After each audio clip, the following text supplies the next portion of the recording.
تبارك الذي نزل الفرقان على عبده ليكون للعالمين نذيرا.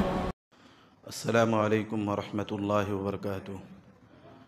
الحمد للہ الملک العزیز الغفار والصلاة والسلام علی مصطفی المختار وعلی آلہ وصحبہ الاخیار والاطہار. اما بعد، بسم اللہ الرحمن الرحیم. ومن آیاتہ ان خلق لکم من انفسکم ازواجا لتسکنوا الیہا وجعل بینکم مودۃ ورحمہ ان فی ذلک لآیات لقوم یتفکرون. اللہ رب العالمین کا شکر، اس کا احسان ہے کہ کچھ اللہ اس کے رسول کی باتیں سنانے کے لیے اللہ تعالیٰ نے ہم کو یہاں جمع فرمایا. درود و سلام نازل ہو تمام پیغمبروں و رسولوں پر، خصوصاً امام الانبیاء احمد مجتبیٰ جناب محمد الرسول اللہ صلی اللہ علیہ وسلم پر. 10 سے 15 منٹ میں انشاءاللہ اپنی گفتگو ختم کریں گے.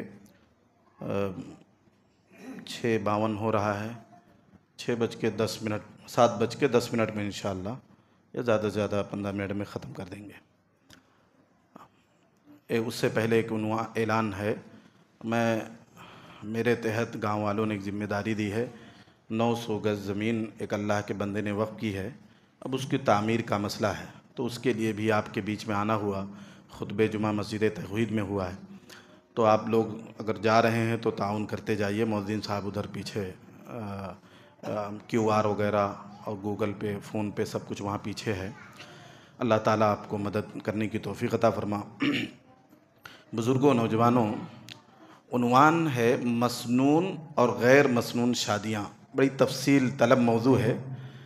مختصر، اللہ رب العالمین کا ایک نظام، اس کا دستور ہے کہ انسانوں کے لیے جن چیزوں کی ضرورت سب سے زیادہ ہے، اللہ نے اس کو اتنا ہی ہمارے لیے آسان اور فری بنایا ہے. مثال کے طور پر ہم کو سانس لینے کے لیے آکسیجن کی ضرورت ہے، تو اللہ تبارک و تعالیٰ نے ہر جگہ ہم کو آکسیجن دیا، فری میں دیا، اور اس کو حاصل کرنے میں کوئی دقت نہیں، کوئی دشواری نہیں. کہیں بھی رہیں، سفر حجر میں، گھر میں، مکان میں، باہر، آپ کو آکسیجن مل رہی ہے، کوئی دقت نہیں. کیوں؟ لمحے لمحے، ایک ایک منٹ، ایک ایک سیکنڈ ہمیں اس کی ضرورت ہے. اگر یہ نہ ملے یا اس کے لینے کے لیے لائن لگانا پڑے، پیسہ دینا پڑے، مشکل ہو جائے گا. آکسیجن جب کبھی مسئلہ ہوتا ہے تو ایکسٹرا میں جو آکسیجن لگائی جاتی ہے ہاسپٹل میں، تو گھنٹے بھر اگر آپ نے آکسیجن لی ہے تو اس کا کئی ہزار روپے کا بل بنا دیتے ہیں. اتنی قیمت ہے وہ اس کی.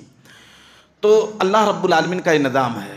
سورج 12 گھنٹہ 10 گھنٹہ جو ہمارے اوپر یہ سایہ فگن رہتا ہے، اگر یہ سورج نہ ہو تو ماہرین بتاتے ہیں ہمارے جسم کی جو باڈیاں، ہڈیاں، یہ مضبوط نہ رہیں، پگھل جائیں، گل جائیں. اگر ہمیشہ رات ہی رات رہے، سورج ہی نہ نکلے. اسی طرح گلے اناج جو ہم کھاتے ہیں، چاول، گیہوں، آٹے کی شکل میں، یہ ہم کو نہیں ملے گا. اسی سورج کی گرمی سے یہ گلے اناج پکتے ہیں. پھلوں کا بھی مسئلہ ہے کہ جب تک ان کو گرمی نہیں ملے گی یہ پکیں گے نہیں. تو یہ سورج کی بہت زیادہ ہم کو ضرورت ہے، اس کی گرمی کی، اس کی روشنی کی.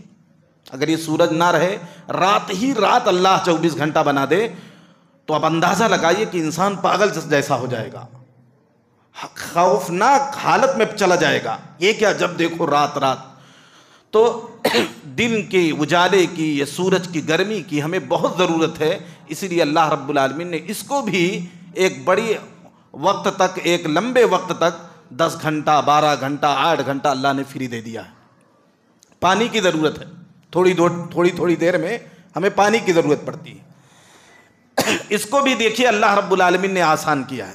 میٹھا پانی کا مسئلہ آتا ہے تو وہ بھی کم پیسے میں دستیاب ہے، جگہ جگہ اس کی بھی سہولت ہے. ایسے ہی جب ایک بچہ ایک بچی بلوغت کو پہنچ جاتے ہیں تو الگ سے ایک فیلنگ ان کے اندر آتی ہے کہ لڑکی لڑکے کی طرف، لڑکا لڑکی کی طرف مائل ہوتے ہیں. اس کو کوئی روک نہیں سکتا. جیسے آکسیجن کو ناک میں لے جانے سے کوئی نہیں روک سکتا، سورج کی گرمی کوئی نہیں روک سکتا، اپنے آپ کو کوئی یہ کہے بلا پانی پیے میں رہوں گا، تو ایسے یہ بھی نیچرلی چیز ہے، فطری چیز ہے کہ ایک جو شہوت کی، خواہش کی جو غذا ہے، یہ بھی ایسے کھانے پینے آکسیجن کی ضرورت میں سے ہے. بس ٹھیک ہے اتنی ضرورت نہیں ہے، لیکن انہی چیزوں، انہی فطری نیچرلی چیزوں کی طرح ہے. تو جب ہر بالغ بچے بچی کی اس کی ضرورت ہے اس غذا کی، تو اللہ اس کے رسول نے بھی اس کو آسان بنایا ہے. آکسیجن کی طرح، سورج کی گرمی کی طرح، پانی کی طرح اللہ رب العالمین نے اس کو بھی آسان بنایا ہے، تاکہ یہ فطری چیز بھی ہمارے بندے، اللہ کی منشا یہ ہے کہ ہمارے بندے آسانی سے حاصل کر سکیں. اب کیسے آسان بنایا ہے ہم اور آپ ڈیسائیڈ کرنے چلیں گے، اپنے عقل سے طے کریں گے تو مصیبت کھڑی ہو جائے گی. اللہ رب العالمین ہمارے نبی کے بارے میں فرماتا ہے وَمَا يَنْتِقُ عَنِ الْهَوَىٰ إِنْ هُوَ إِلَّا وَحْيٌ يُوحَىٰ، کہ نبی ایک لفظ بھی اگر بولتے ہیں تو اپنے طرف سے اپنی مرضی سے نہیں بولتے ہیں، اللہ کی طرف سے وحی کی جاتی ہے، ان کی دماغ میں بات ڈالی جاتی ہے، یا فرشتہ لے کر کے آتا ہے، تب جا کر کے نبی زبان ہلاتے ہیں. تو نبی جو کچھ کہتے ہیں، جو کچھ عمل کرتے ہیں، اور جن چیزوں کی تعلیم دیتے ہیں، سب اللہ کی طرف سے. نبی کی اس میں کوئی منشا، اس میں نبی کا، پیغمبر کا کوئی دخل نہیں ہے. آسمان سے وہ آتی ہیں وہ چیزیں، کیونکہ وہ خالق و مالک نے ہم کو پیدا کیا ہے، اللہ کے نبی نے ہم کو نہیں پیدا کیا. اللہ کے نبی ہمارے خالق نہیں ہیں، اللہ تبارک و تعالی ہمارا خالق ہے. تو ہمارا تعلق نیٹ ورک اللہ سے ہے، تو وہ ہمارے نفسیات کے بارے میں جانتا ہے کہ بندے کو کیا چاہیے، بندے کو کیا دینا ہے. تو اللہ کے نبی صلی اللہ علیہ وسلم نے زبان سے اور اپنے عمل سے اس شادی کے بارے میں بتایا ہے.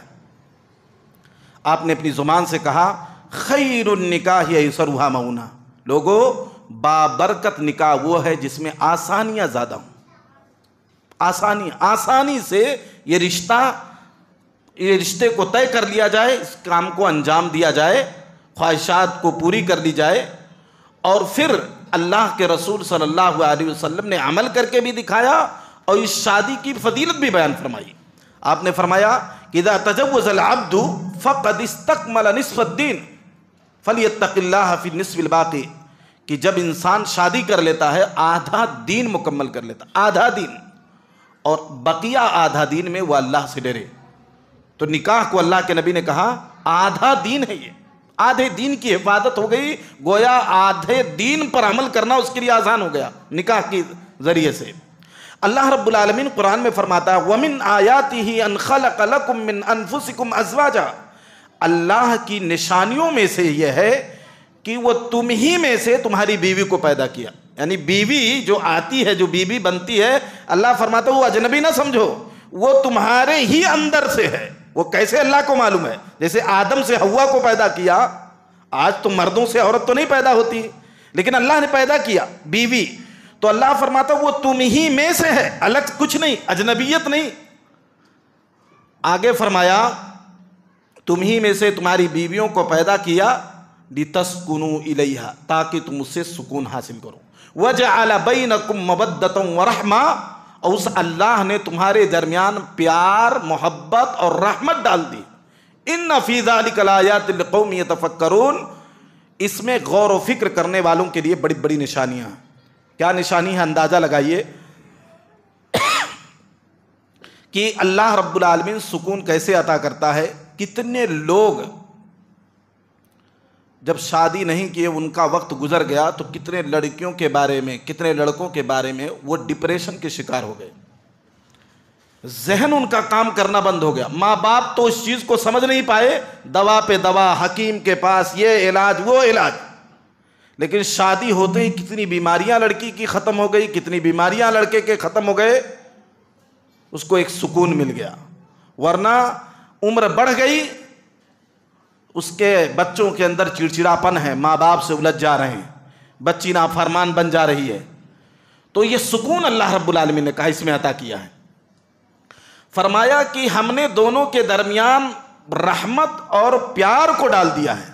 کیسا پیار، کیسی رحمت؟ اندازہ لگائیے کہ ایک الگ گھر کی لڑکی، الگ بستی ہے، الگ خاندان ہے، الگ اس کا کلچر ہے، یا الگ اسٹیٹ سے ہے، الگ ملک سے ہے، لڑکا الگ جگہ سے ہے، کبھی وہ لوگ ملاقات نہیں کیے، کبھی شناسائی نہیں ہوئی، ایک دوسرے کے بارے میں کچھ نہیں جانتے ہیں. شادی ہو گئی، وہ لڑکی اور لڑکا شادی کے بعد ولیمے کے دن آپ ایک رات وہ لوگ آپس میں گزارتے ہیں، اس کے بعد ان کی کیفیت دیکھیے اور ان کے تعصبات دیکھیے کہ آپس میں مر مٹنے کے لیے تیار ہیں۔ وہ بچہ اب اتنی محبت جو پہلے لگاؤ اپنی بہن سے، اپنے ماں سے تھا، باپ سے تھا، اس میں کمی آ جا رہی ہے۔ تو یہ ایک دن کے اندر اتنا لگاؤ، اتنی قربت، مر مٹنے کے لیے تیار ہیں، ایک دوسرے سے بے انتہا محبت ہے، ذرا دونوں میں سے کوئی دور ہو جائے تو بے چین ہو جاتے ہیں۔ یہ کس نے ڈالا؟ یہ کہاں سے آیا؟ اللہ فرمائے میں نے ڈالا۔ وَجَعَلَ بَيْنَكُمْ مَوَدَّةً وَرَحْمَةً، اس پرور دگار نے دونوں کے درمیان رحمت اور پیار ڈالا ہے۔ تو اللہ تبارک و تعالیٰ کے لیے کوئی چیز مشکل نہیں ہے، وہ ایک گھنٹے میں کچھ کا کچھ کر سکتا ہے۔ تو یہ اللہ فرماتا ہے کہ اس میں غور و فکر کرنے والوں کے لیے نشانیاں ہیں کہ شادی کے ذریعے سے کتنی نعمتیں ملتی ہیں کہ انسان سکون میں چلا جاتا ہے، راحت مل جاتی ہے، اس کے دل و دماغ کو قرار، اس کے باڈی کو قرار مل جاتا ہے، اسے دین پر عمل کرنا آسان ہو جاتا ہے، اور میاں بیوی اس کے اندر پیار رحمت آ جاتی ہے۔ اور اللہ کے رسول صلی اللہ علیہ وسلم نے فرمایا تزودوا الولود الودود فإني مكاثر بكم الأمم يوم القیامہ، اے لوگوں زیادہ محبت کرنے والی، زیادہ بچے پیدا کرنے والی عورتوں سے شادی کرو تاکہ کل قیامت کے دن دوسری امت پر اپنی امت کی کثرت کی وجہ سے ہم فخر کریں۔ تو اس کے شادی ہی کے ذریعے سے اولاد پیدا ہوتے ہیں، تو اس سے نبی کو موقع ملے گا، اگر ہم شادیاں کریں گے جلدی جلدی بچے پیدا ہوں گے، زیادہ بچے پیدا ہوں گے، ان کو تربیت دینا آسان ہوگا، تو اس طرح اللہ کے نبی صلی اللہ علیہ وسلم کل قیامت کے دن ہماری وجہ سے فخر کریں گے۔ تو ایسے بہت ساری فضیلتیں حدیث میں ہیں، کیونکہ ہم نے وعدہ کیا ہے لمبا ہم نہیں گفتگو کریں گے، تو ایسے بہت ساری فضیلتیں قرآن و حدیث میں ہیں نکاح کے بارے میں، لیکن آج وہ فضیلت، وہ مقام جیسے حاصل ہونا چاہیے امت کو، نوجوانوں کو نہیں مل رہی۔ کیوں؟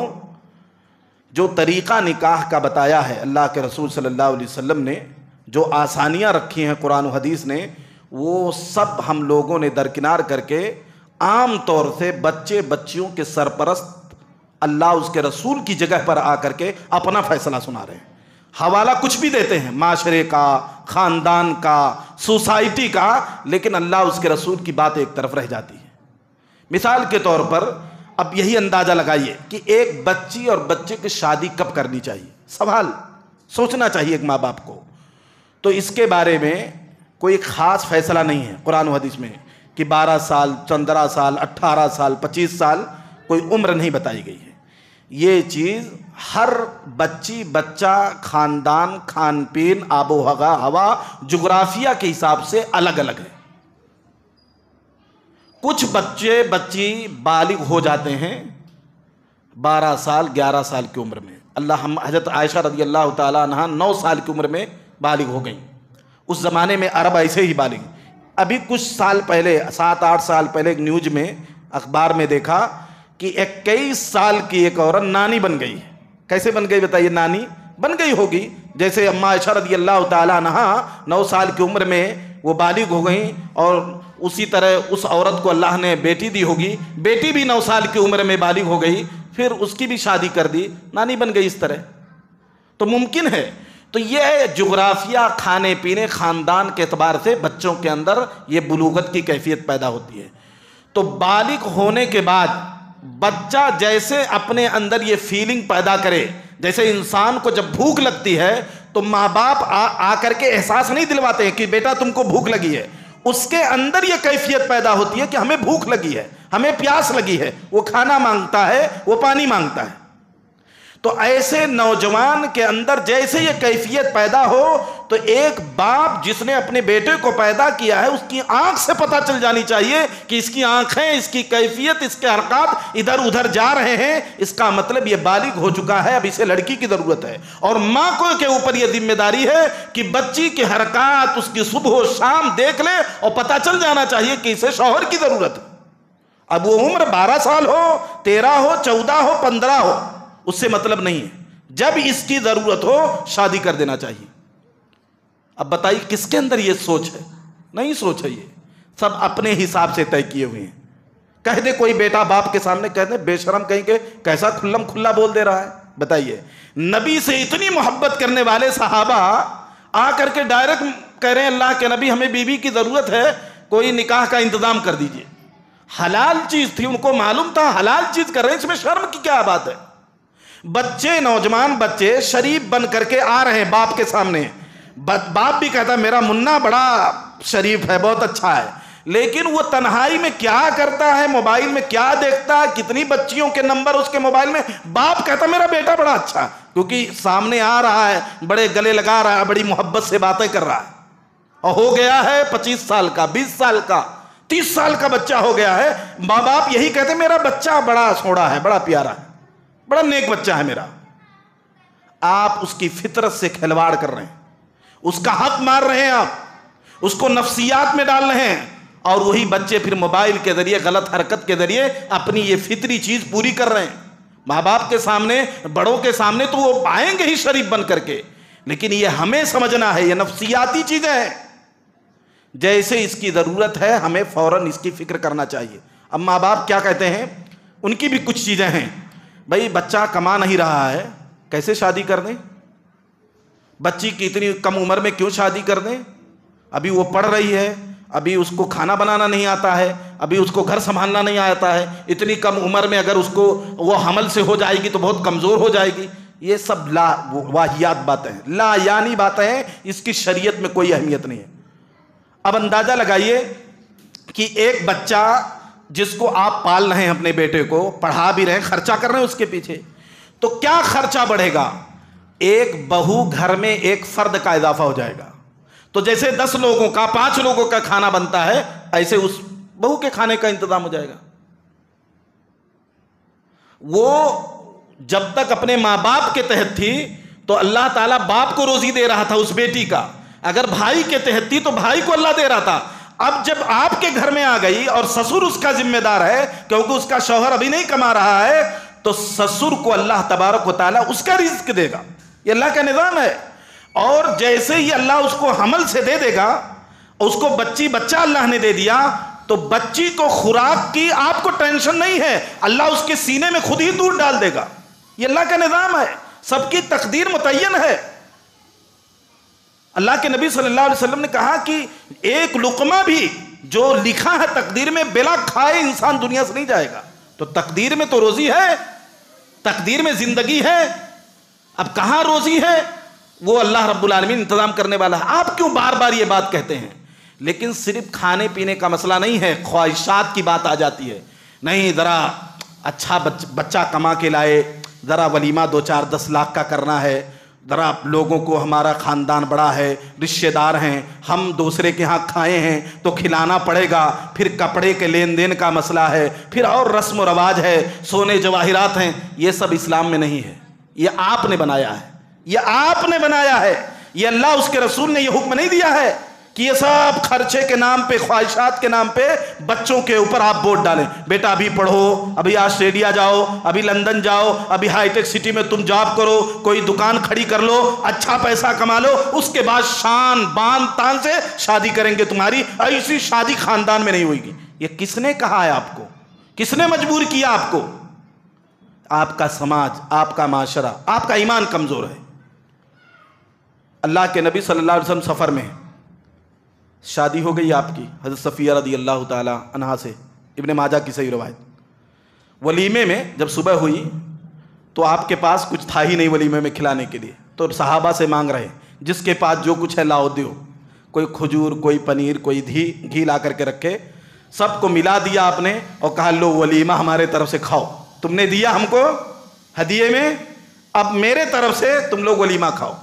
اب بتائیے کہ اس شادی میں آپ کے خاندان کے کون لوگ رہے ہوں گے؟ آپ نے کیا اہتمام کیا؟ بڑے آنا، چھوٹے آنا، جیسے اپنے یہاں بچے کے ماموں آنا، بچی کا پھوپھا آنا، تو ان کے خالو آنا، تو طائبہ آنا، تو چچا آنا. یہ سب کہاں سے لائے آپ؟ ارے اللہ کے نبی صلی اللہ علیہ وسلم مدینہ میں ہیں. عبد الرحمن بن عوف مالدار آدمی، شادی کر لی، نبی کو اطلاع نہیں دی، نبی کو خبر نہیں ہے. نبی خود پوچھ رہے ہیں کہ یہ جو زردی لگی ہے یہ تو شادی کے موقع پر لگاتے ہیں لوگ تاکہ بدن میں تھوڑی چستی پھرتی آئے، اس زمانے سے چل رہا وہ. تو شاید شادی کر لی تم نے، کہا ہاں. کہا اولم ولو بشاۃ، جو ضرورت تھی اتنے ہی کہا آپ نے کہا کہ ولیمہ کر لو، گرچہ ایک بکری ہی کیوں نہ ہو. جتنی ضرورت تھی اتنی گفتگو کی. آج کوئی پھوپھا کو نہ بلائے، طیبہ کو نہ بلائے، پھر دیکھ لے اگر گلی میں ملا کہیں بھر تو وہ منہ ادھر کترا لے گا. بتاؤ، ہم گھر کے خاندان کے بڑے تھے، فلاں تھے، ہم سب کو بلاتے تھے شادیوں میں، یہ دیکھو بلایا نہیں، شادی کر لی. کتنے نخرے والا ہے، کتنا متکبر ہے یہ. کیسا چند لوگوں میں شادی کر لی جیسے میت ہوئی گھر میں. ارے شادی تھی، شان بان تان سے ہونا چاہیے تھا، کیا فقیروں کی طرح شادی کر لی؟ اس طرح کی بات. تو کیا اللہ کے رسول صلی اللہ علیہ وسلم سے صحابہ محبت نہیں کرتے تھے؟ اگر ان کے دماغ میں اتنا خیال آ جاتا کہ نبی کو بلا لو، نبی دعا دے دیں گے، لیکن اتنے بھی انہوں نے اتنا بھی ضرورت محسوس نہیں کی. کیوں؟ نبی کی محبت میں نبی کو نہیں بلایا. کیوں؟ نبی صلی اللہ علیہ وسلم نے ہی کہا کہ شادی میں کوئی تکلف مت کرو، بڑے چھوٹے کی حاضری کی ضرورت نہیں ہے، بس لڑکا لڑکی راضی ہیں، لڑکا جو بھی اپنی توفیق سے مہر دے رہا ہے وہ موجود ہے، 2 گواہ موجود ہیں، اور لڑکی کی طرف سے ولی موجود ہیں. بس نکاح کر لو، کہیں بھی، سفر میں ہو، گھر میں ہو، چند زیادہ لوگوں میں ہو یا کم لوگوں میں ہو، اتنی چیزیں موجود ہیں، نکاح کر لو. اور پھر ولیمے کے طور پر ایک بکری ہی کیوں نہ صحیح، نبی کے جملے ہیں، ایک بکری بھی کاٹ کر کے اس میں جتنے لوگ 10-15 لوگ کھا سکتے ہیں کھلا دو، کسی ہوٹل میں لے جا کر کے کھلا دو، کہیں بھی کر دو. یہ کتنا آسان ہو گیا یہ. تو شادی میں لاکھوں روپیہ جو مسلمانوں کا جا رہا ہے، اس سے رب ناراض پہلے ہو جا رہا ہے. سنت سے آپ دور ہو جا رہے ہیں. سنت سے دور ہونے کا مطلب اللہ کی رحمت سے دور ہو جا رہے ہیں. اطیعوا اللہ واطیعوا الرسول لعلکم ترحمون، اے لوگو اللہ اس کے رسول کی اطاعت کرو تاکہ تم پر رحم کیا جائے. یعنی رحمت کب ملے گی؟ اللہ اس کے رسول کی اطاعت میں. تو جو قوم وعدہ یہ کرے کہ ہم آسمانی دین کو ماننے والے ہیں، اور جب اس طرح کی دنیا کی چیزیں آ رہی ہیں تو پورا مکمل کافر و جیسا معاملہ، اپنی خواہشات، رسم و رواج کر کے اللہ اس کے رسول کو جو لوگ ناراض کریں، اس کی شریعت کو پامال کریں، اللہ ایسے قوم کو کیسے ترقی دے سکے؟ یہ منافقت ہے کہ ایک طرف اسلام کا دعویٰ کریں، دوسرے طرف منمانی کریں. بہت ساری عورتیں کبھی کبھی مسائل لے کر کے آتی ہیں، مولانا بہو نالائق نکلی، نافرمان نکلی. پوچھا وجہ؟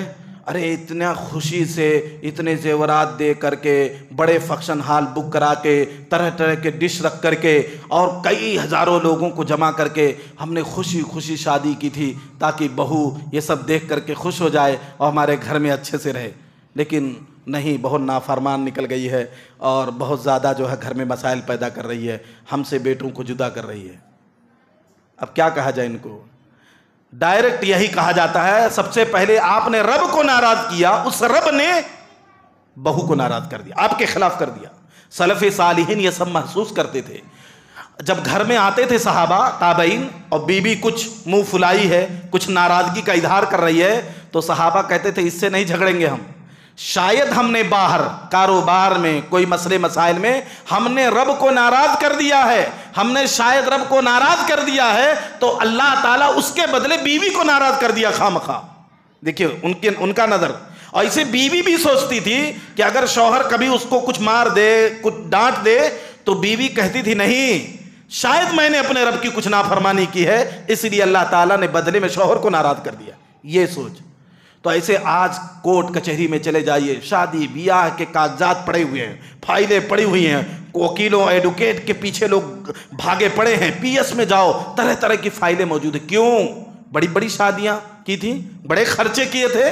تو وہ یہ سوچتے ہیں یہ سب کریں گے تو ہم کو خوشی مل جائے گی، راحت مل جائے گی، بہو فرما بردار مل جائے گی، بیٹا فرما بردار. نہیں، رب ناراض ہے، اسی لیے ساری کائنات کو ناراض کر دے گا وہ. اور اللہ کے رسول صلی اللہ علیہ وسلم فرماتے ہیں دنیا کو تم نے ناراض کر دیا ہے، رب کو راضی کر دیا ہے، تو وقتی طور پر یہ دنیا ناراض ہوگی، اللہ ان کو بھی پھر راضی کر دے گا. اور کتنے ایسی شادیاں ہوئیں، بڑے مختصر میں سنت کے مطابق کیے، لوگ ایک دن آدھا دن ناراض ہوئے، اسی دن ناراضگی کا اظہار کیا، اس کے بعد سب کہنے لگے نہیں بہت اچھی بات ہے، سنت کے مطابق کر لیا، کیا دقت ہے.